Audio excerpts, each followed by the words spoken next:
বলতে পারেন হুজুর এই লাইলাতুল কদরের এত দাম কেন, এত মর্যাদা কেন? কোরআন ও হাদিস রিসার্চ করলে যেটা আমরা পাই, আমরা যেটা বুঝতে পারি, লাইলাতুল কদর বরকতপূর্ণ হওয়ার পেছনে মোট 5টি কারণ আছে। 5 কারণে লাইলাতুল কদর এত বড় দামি। 5টা কারণে আল্লাহ রব্বুল আলামিন লাইলাতুল কদরকে এত দামি করেছেন, এত মর্যাদাপূর্ণ করেছেন, এত তাৎপর্যপূর্ণ করেছেন। 1 নম্বরের কারণ, কেন লাইলাতুল কদর একটা রাতকে আল্লাহ এত মর্যাদাপূর্ণ কেন করলেন, এত তাৎপর্যপূর্ণ কেন করলেন, এত বরকত আল্লাহ তাআলা এই একটা রাতে আল্লাহ কেন দিলেন? এর 1 নম্বরের কারণ হলো আল্লাহ রব্বুল আলামিন বিশ্ব মানবতার মুক্তির জন্য আসমানি 104খানা কিতাবের যে সেরা কিতাব পবিত্র কোরআনকে আল্লাহ তাআলা এই লাইলাতুল কদরেই নাজিল করেছেন। চিৎকার মেরে কন্না আল্লাহু আকবার। কোরআন নাজিল হয়েছে কোন রাতে বলেন তো? লাইলাতুল কদরে। কদরের রাতে আল্লাহ তাআলা পবিত্র কোরআনকে নাজিল করেছে। আল্লাহ রাব্বুল আলামিন কোরআনুল কারীমের ভিতরে এমন কি একটা সূরা আল্লাহ তাআলা এই রাতের ব্যাপারে আল্লাহ তাআলা আলাদা পার্সোনাল নাজিল করলেন। এমন কোনো দিন নাই যেই দিনের ব্যাপারে আল্লাহ তাআলা আলাদা সূরা নাজিল করছে। অন্য কোনো রাত নাই যেই রাতের বেলায় রাতের ব্যাপারে আল্লাহ তাআলা একটা সূরা নাজিল করলেন।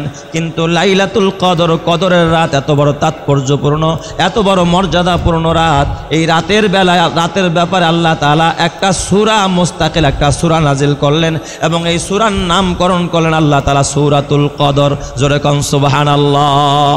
এর দ্বারাই বোঝা যায় লাইলাতুল কদর অত্যন্ত দামি, অত্যন্ত তাৎপর্যপূর্ণ, অত্যন্ত মর্যাদাপূর্ণ।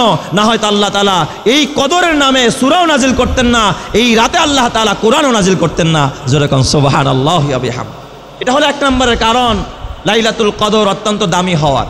2 নম্বরের কারণ লাইলাতুল কদর কেন এত দামি। লাইলাতুল কদর দামি হওয়ার আরেকটা কারণ হলো আল্লাহ তাআলা বলেন ইন্না আনজালনাহু ফি লাইলাতিল কদর ওয়ামা আদরাকা মা লাইলাতুল কদর লাইলাতুল কদরি খায়রুম মিন আলফি শাহর। আল্লাহ তাআলা বলেন এই লাইলাতুল কদর হলো 1000 মাসের চাইতেও উত্তম। জোরে কোন সুবহানাল্লাহ। 1000 মাস আপনি যদি কাবা শরীফের সামনে কাবাকে সামনে রাইখা, হজরে আসওয়াদকে সামনে রাইখা, রুকনে ইয়ামানিতে দাঁড়াইয়া, মাকামে ইব্রাহিমের মাঝ বরাবর, মুলতাজিম বরাবর যদি আপনি কাবাকে সামনে রাইখা অথবা হাতিমে কাবার সামনে কাবাঘর সামনে রাইখা কাবাঘর দেখা একদিন আর 2 দিন নয়, 80 বছর 83 বছর 4 মাস আপনি দাঁড়ায়া ইবাদত করলে কাবার সামনে যদি আপনি 83 বছর 4 মাস দাঁড়ায়া ইবাদত, এমন ইবাদত যে ইবাদত আল্লাহ কবুল করেছে, এই 83 বছর 4 মাস দাঁড়ায়া কাবার চত্বরে কাবা দেখা ইবাদত করলে যেই পরিমাণ নেকি হইতো, আপনি যদি লাইলাতুল কদরে ইবাদত করতে পারেন আপনার আমলনামায় 83 বছর 4 মাস ইবাদতের সওয়াব আল্লাহ তাআলা প্রত্যেকের আমলনামায় দান করে দিবে। আল্লাহ তাআলা প্রত্যেক আমলকারী এই রাতে যারা আমল করবে তার আমলনামায় আল্লাহ তাআলা কাবার চত্বরে দাঁড়ায়া কাবার গেলাপ দেখা, আরে মুলতাজিমের সামনে, হাতিমে কাবার সামনে, হজরে আসওয়াদের সামনে, বাইতুল্লাহর সামনে দাঁড়ায়া যদি কেউ এইভাবে করে 83 বছর 4 মাস ইবাদত করে যেই পরিমাণ নেকি পাইতো, ওই পরিমাণ নেকি আল্লাহ তাআলা একই রাতেই তাকে দান করে দিবে। সুবহানাল্লাহি ওয়া বিহামদিহি।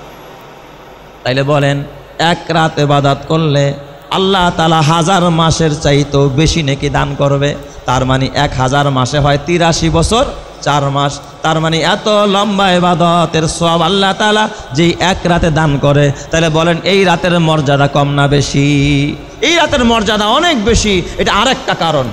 3 নম্বর আরেকটা কারণে লাইলাতুল কদর এত বড় তাৎপর্যপূর্ণ। আল্লাহ তাআলার কোরআন বলে তানাজ্জালুল মালাইকাতু ওয়ার রূহু ফিহা বিইজনি রাব্বিহিম মিন কুল্লি আমর। এই লাইলাতুল কদরে আল্লাহ রাব্বুল আলামিন হাজার রহমতের ফেরেশতা দিয়া জিবরাইল আমিনকে আল্লাহ তাআলা বাইতুল্লাহর কাছে পাঠায়। সর্বপ্রথম জিব্রাইল আমিন, রুহুল আমিন মানে জিব্রাইল আলাইহিস সালাম।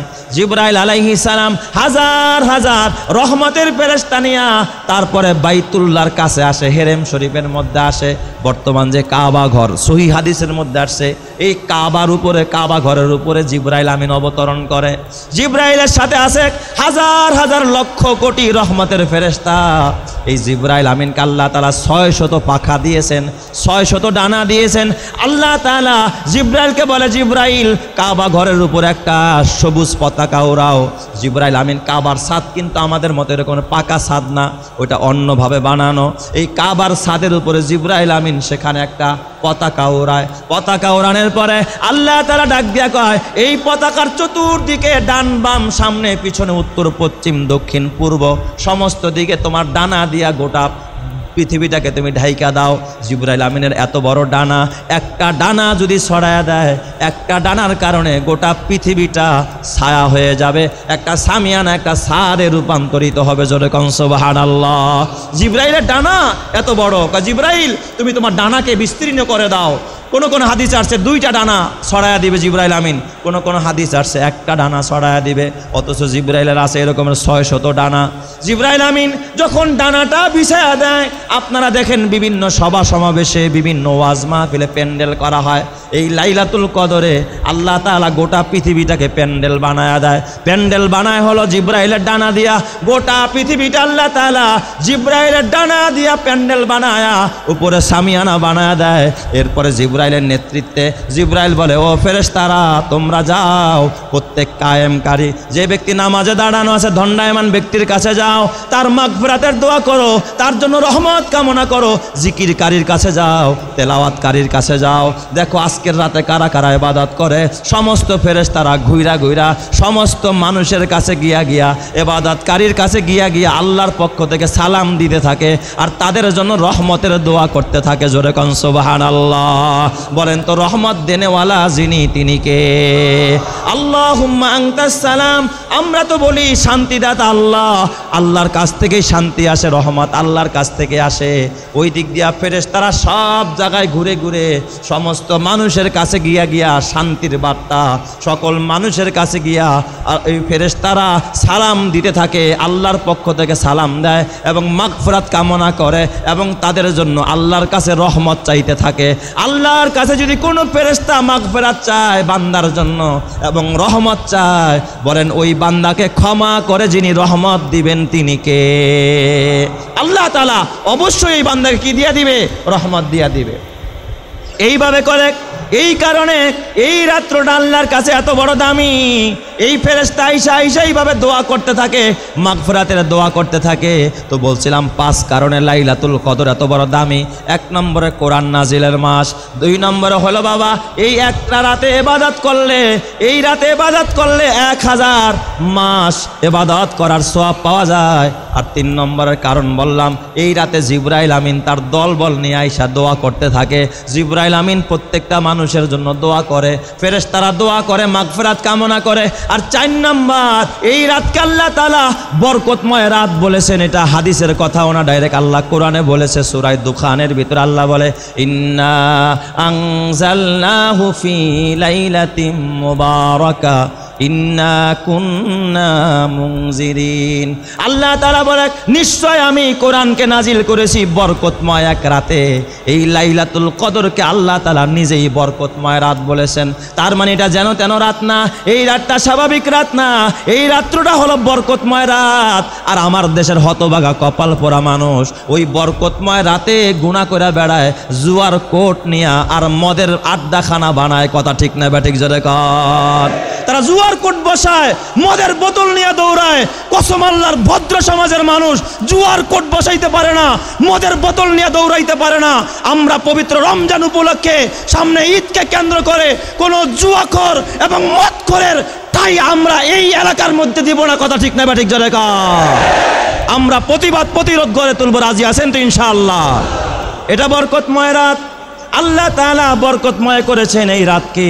অতএব এই রাতকে কলুষিত করা যাবে না, শেষ দশককে কলুষিত করা যাবে না। এই শেষ দশকে আমরা কোনো মদের আড্ডা বসতে দিব না, জুয়ার কোর্ট বসতে দিব না। যারা বসায় তাদের বিরুদ্ধে আমাদের অ্যাকশন থাকবে, প্রতিবাদ প্রতিরোধ থাকবে। আল্লাহ তুমি কবুল করো, জোরে কান আমিন। এ আমার বাজান, এটা হলো 4 নম্বর। আল্লাহ নিজে বলেছেন বরকতময়, তাইলে এই রাত যে বরকতময় এতে কোনো সন্দেহ আছে নাকি? 5 নম্বর বরকতের কারণ এই রাত তাৎপর্য হওয়ার 5 নম্বরের কারণ হলো এই রাতকে আল্লাহ তাআলা ভাগ্য লিখনির রাত বলেছেন। আল্লাহ তাআলা বলেছেন লাইলাতুল কদর হলো তাকদির লেখার রাত, ভাগ্য নির্ধারণের রাত। এটা যে আমরা শবে বরাতকে বানাইছি ভাগ্য নির্ধারণের রাত। শবে বরাতের ব্যাপারে আল্লাহ কোরআনের এই কথা বলে নাই, ডাইরেক্ট আল্লাহ সূরা দুখানের ভিতরে এই লাইলাতুল কদর যে বাবা ভাগ্য নির্ধারণের রাত, ভাগ্য স্থির করার রাত, আল্লাহ নিজে বলেছেন ফিহা ইউফরাকু কুল্লু আমরিন হাকিম।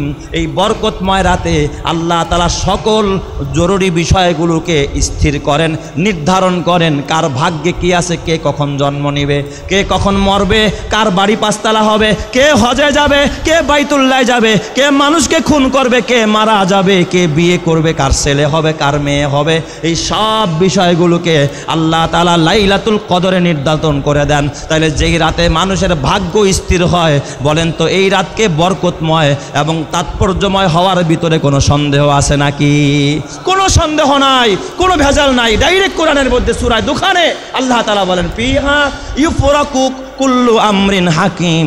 সকল বিষয়, দামি দামি বিষয়, গুরুত্বপূর্ণ বিষয় নির্ধারিত হয় এই রাতের ভিতরে। এই রাত হলো বরকতময় রাত।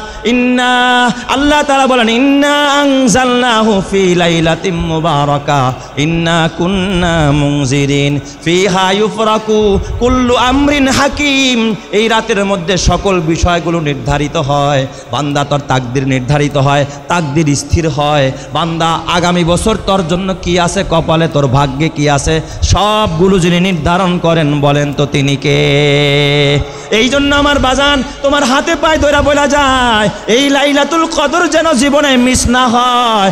লাইলাতুল কদর যদি মিস হয়ে যায়, জীবনে বিরাট একটা কল্যাণ মিস হয়ে যাবে। এই জন্য আমরা ইনশাআল্লাহ ইনশাআল্লাহ লাইলাতুল কদর পাওয়ার জন্য আমাদের যেই প্রস্তুতি নেওয়া দরকার, প্রস্তুতি নিতে কারা কারা রাজি আছে একটু হাত দেখায়। আল্লাহ তুমি আমাদের সবাইকে কবুল করো, সবাই বলি আমিন। মাশাআল্লাহ, হাত নামাই। এ আমার বাজান, সর্বশেষ কথা, এই যে দ্বিতীয় দশক, মাগফিরাতের দশক, ক্ষমার দশক। কোনো বান্দা যদি আল্লাহর কাছে ক্ষমা চায়, আল্লাহ তাআলা বলেন বান্দা উদুউনি আস্তাজিব লাকুম। এ বান্দা আমার কাছে চা, আমাকে ডাক দে। ফাকুলতুস্তাগফিরু রাব্বাকুম হু কানা গফফারা ইউরসিলিস সামাআ আলাইকুম মিদরারা। এ বান্দা আমার কাছে ক্ষমা চা, আমি আল্লাহ ক্ষমা করে দিব। আমি আল্লাহ আকাশ থেকে মুষলধারে বৃষ্টি দিব। আমি আল্লাহ সন্তান দিব, সম্পদ দিব। আমি আল্লাহ বরকতের দুয়ারগুলো খুলে দিব। এই জন্য মাগফিরাতের দশকে আমাদের ক্ষমা চাওয়া দরকার আছে না নাই? এ বান্দা যত পাপ করেছো, যত অন্যায় করেছো, লা তাকনাতু মির রাহমাতিল্লাহ ইন্নাল্লাহা ইয়াগফিরুজ যুনুবা জামিআ ইন্নাহু হুয়াল গফুরুর রহিম। আল্লাহর রহমতের আশা করতে হবে, আল্লাহকে যেমন ভয় করতে হবে, আল্লাহর রহমতের আশা করতে হবে। তুমি যদি রহমতের আশা করতে পারো, আল্লাহকে ভয় করতে পারো, জাহান্নামকে ভয় পাও, আর রহমতের যদি আশাবাদী হইয়া তারপরে তওবা করো, তোমার তওবা দ্বারা আল্লাহ তাআলা, আল্লাহর রাসূল বলেছেন মান লাজিমাল ইস্তিগফার জাআলাল্লাহু লাহু মিন কুল্লি দিকিন মাখরাজা। আল্লাহ সকল সংকট তোমার জন্য দূর করে দিবে, কোনো সংকট থাকবে না, আল্লাহ সব সংকট দূর করে দিবে। অমিন কুল্লি হাম্মিন ফারাজা, আল্লাহ সমস্ত দুশ্চিন্তা দূর করে দিবে। কোনো হামলা থাকবে না, মামলা থাকবে না, পেরেশানি থাকবে না। ইস্তিগফার করো, আল্লাহ সংকট দূর করবে, আল্লাহ তাআলা চিন্তা মুক্ত করবে। ওয়া রাযাকাহু মিন হাইসু লা ইয়াহতাসিব, আল্লাহ এমন জায়গা থেকে রিজিক দিবে যেখান থেকে রিজিক পাওয়ার কোনোদিন তুমি কল্পনা করো নাই। এমন জায়গা থেকে আল্লাহ রিজিকের ব্যবস্থা করে দিবে। এই জন্য বেশি বেশি ইস্তেগফার করা দরকার। শেষ দশকের মাঝখানের দশক ইস্তেগফার করা বেশি দরকার, ক্ষমা চাওয়া বেশি দরকার। বান্দা যখন আল্লাহর কাছে ক্ষমা চায়, আল্লাহর রাসূল বলেছেন আত্তাইবু হাবিবুল্লাহ, কোনো মানুষ যদি আল্লাহর কাছে ক্ষমা চায়, তওবা করে, ওই মানুষটা আল্লাহ তাআলার হাবিব, আল্লাহ তাআলার বন্ধু হয়ে যায়। জোরে কোন সুবহানাল্লাহ। বান্দা যখন আল্লাহর কাছে ক্ষমা চায়, তওবা করে, আল্লাহ তাআলা ওই বান্দাকে ক্ষমা করে দিয়ে বন্ধু বানায় নেয়। সুবহানাল্লাহি ওয়া বিহামদি। এই জন্য এই মাঝখানের দশকে বেশি বেশি আমরা কি করব? ইস্তেগফার করব এবং বেশি বেশি আমরা 4টা আমল করব। 1 নম্বরে বেশি বেশি বলবো লা ইলাহা ইল্লাল্লাহ, এই জিকিরটা আমরা বেশি বেশি করব। লা ইলাহা ইল্লাল্লাহ জিকির আমরা বেশি বেশি করব। বেশি বেশি করে আমরা আমার বাজান ইস্তেগফার করব, আস্তাগফিরুল্লাহ, এবং বেশি বেশি কালিমা শাহাদাত পড়ব, আশহাদু আল্লা ইলাহা ইল্লাল্লাহ। আমার বাজান আপনি যদি এবং আল্লাহর কাছে জান্নাত চাইবো, আল্লাহকে বলবো আল্লাহুম্মা ইন্নী আসআলুকাল জান্নাতা, এবং বেশি বেশি আল্লাহর কাছে জাহান্নাম থেকে মুক্তি চাইবো, ওয়া নাউযু বিকা মিনান নার। কোন বান্দা যদি আল্লাহর কাছে বেশি বেশি করে লা ইলাহা ইল্লাল্লাহর জিকির করে এবং বেশি বেশি ইস্তেগফার করে এবং জান্নাত চায় এবং জাহান্নাম থেকে মুক্তি চায়, এই 4টা আমল যদি কোনো বান্দা করে, আমার আল্লাহ রাব্বুল আলামিন ওই বান্দার জিন্দেগির গুনাহ মাফ কইরা, জাহান্নামকে হারাম কইরা আল্লাহ তাআলা তাকে জান্নাতি বানায়া দিবে। জোরে কোন সুবহানাল্লাহ। তাহলে আমরা এই শেষের দিনগুলোতে বেশি বেশি 4 আমল করব। 1 নম্বরে বেশি বেশি কি পড়ব বলেন তো? লা ইলাহা ইল্লাল্লাহ। 2 নম্বর আমল করব আস্তাগফিরুল্লাহ। 3 নম্বর আমল করব আল্লাহুম্মা ইন্নী আসআলুকাল জান্নাতা। আর 4 নম্বর আমল করব ওয়া নাউযু বিকা মিনান নার। এই 4টা আমল একসাথে এইভাবে করা যায়।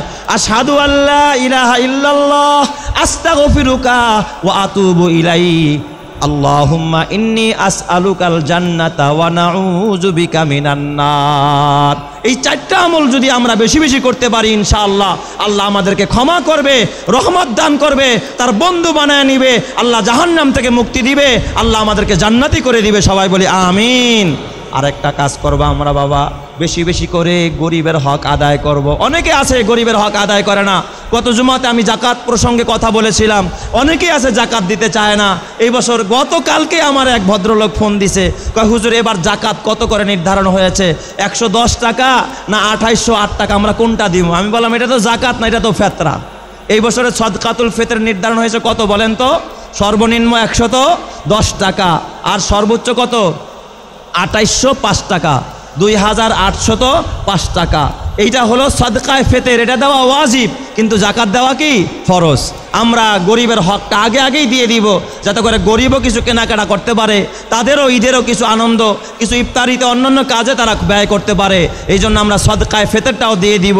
মাথা পিছু এই বছরের সদকায়ে ফিতর নির্ধারণ করা হয়েছে সর্বনিম্ন 110 টাকা আর সর্বোচ্চ হলো 2805 টাকা, অর্থাৎ 2805 টাকা।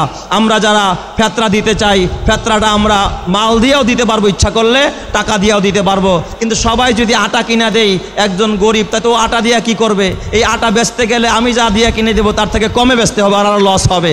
এই জন্য আর জরুরত যাতে পুরা হয়, এই জন্য ওকে টাকা দিয়ে দিবেন। প্রত্যেক গরিবকে আপনারা সামানা না কিনে টাকাটা দিলেই ভালো হয়। অনেকে জাকাতের টাকা দিয়ে শাড়ি লুঙ্গি কিনে দেন, এ দিয়ে আর জরুরত পুরা হয় না। অনেকের চিকিৎসার জন্য টাকা দরকার, অনেকের ঋণ মুক্তির জন্য টাকা দরকার, অনেকের খাবারের জন্য টাকা দরকার।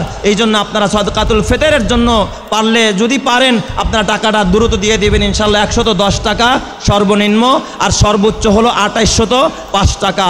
আর জাকাত প্রতি বছর একই নিয়মে থাকে, অর্থাৎ জাকাতের জন্য শতকরা 2.5 টাকা জাকাত দিতে হয়। 1 লাখ টাকা থাকলে 2.500 টাকা জাকাত দিতে হয়। আল্লাহ তাআলা আমাদের সকলকে গরিবের হক আদায় করার তৌফিক দান করুক। সকলেই বলে আমিন। ওয়া মা আলাইনা ইল্লাল বালাগ।